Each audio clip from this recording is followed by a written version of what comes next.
अस्सलाम वालेकुम दोस्तों, उम्मीद है आप सब खैरियत से होंगे और हमारी कहानियाँ लेसन फॉर स्टोरीज़ पर पसंद कर रहे होंगे। आज की हमारी कहानी का टॉपिक है परियां और गरीब मोची।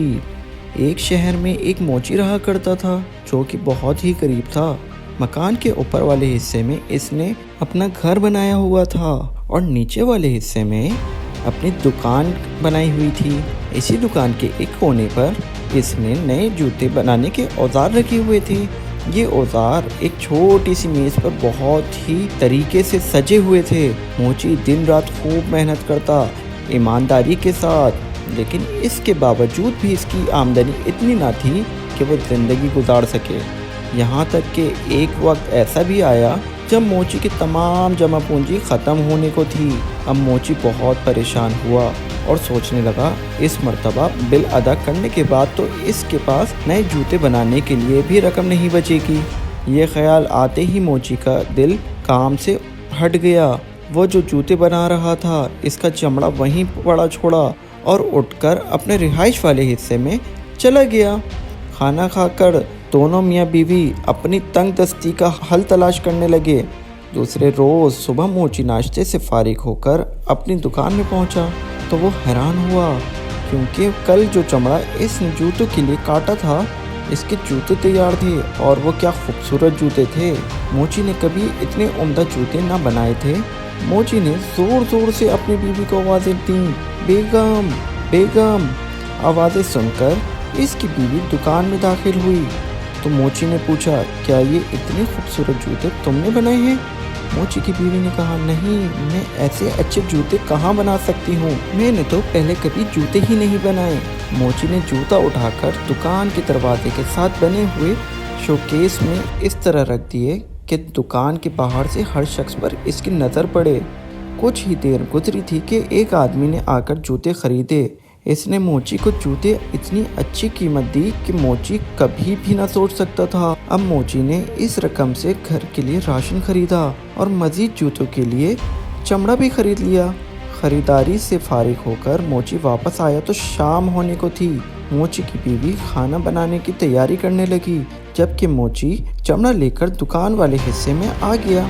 मोची ने 2 जूतों का चमड़ा काटा। वो अभी इन्हें सीने के बारे में सोच ही रहा था कि इसकी बीवी ने आवाज़ देकर कहा, खाना तैयार है, आकर खाना खा लीजिए, बाकी काम सुबह कर लेना। ये सुनकर मोची ने कटा हुआ चमड़ा ऐसे ही छोड़ दिया और रिहायशी हिस्से की तरफ चला गया। दूसरे रोज़ जब सुबह मोची दुकान में आया तो एक मर्तबा फिर से हैरान हुआ, क्योंकि रात को मोची ने जो चमड़ा काटा था इसके आज फिर बहुत उम्दा जूते तैयार हो गए थे। मोची ने एक मर्तबा फिर अपनी बीवी को बुलाकर जूतों के बारे में पूछा, लेकिन इसने इस मर्तबा भी अपनी लाइल्मी का इजहार किया। मोची ने जूते उठाकर शोकेस में रख दिए। थोड़ी देर बाद जूते बिक गए। अब तो ये रोज़ाना का मामूल बन गया था। मोची चमड़ा काट कर दुकान में रखता और सुबह इसे बने बनाए जूते मिलते। दिलचस्प बात यह थी कि अपनी खूबसूरती की वजह से कुछ ही देर बाद ये जूते फ़रोख्त हो जाते। मोची और इसकी बीवी अब काफ़ी खुशहाल हो गए थे। एक दिन मोची की बीवी ने कहा, हमें मालूम करना चाहिए कि रात को कौन हमारे लिए जूते बनाकर जाता है ताकि हम इसका शुक्रिया अदा कर सकें। मोची ने कहा, आज रात को हम दुकान की निगरानी करेंगे, देखेंगे कि कौन ऐसा मेहरबान है जो रोज़ाना हमारे लिए काम करता है।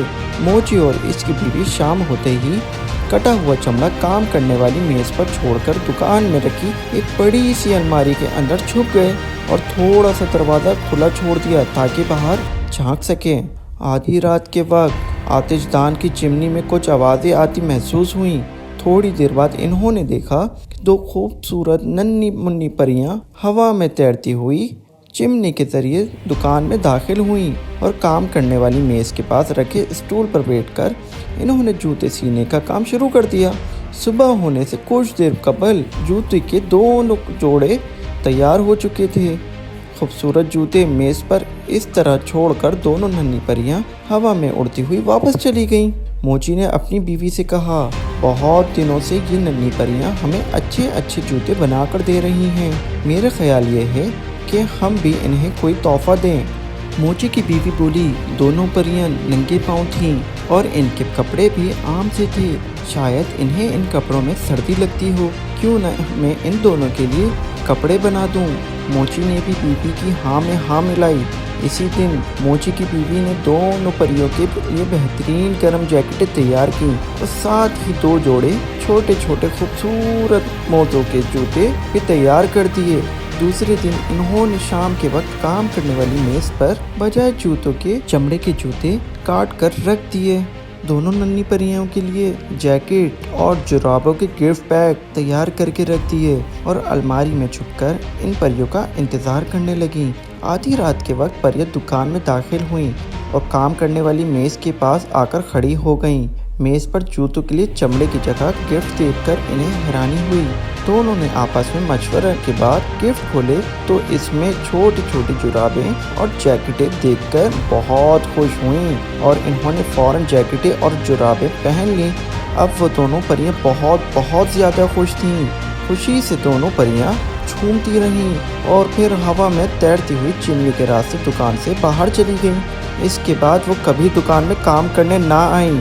موچی نے جوتے بنانے کا کام جاری رکھا جو کہ عمدہ اور خوبصورت ہوتے تھے کیونکہ پریوں کے ڈیزائن بھی اس کو مل گئے تھے اور وہ پورے علاقے میں بہت امیر اور مشہور ہو گیا تھا۔ لیکن کوئی بھی اپنے جوتے کا ننھی پریوں کے بنائے ہوئے نرم اور نازک جوتوں سے موازنہ نہ کر سکا۔ تو دوستو، کیسی لگی آپ کو آج کی ہماری یہ کہانی؟ امید ہے آپ سب اپنا خیال رکھیں گے۔ اللہ حافظ۔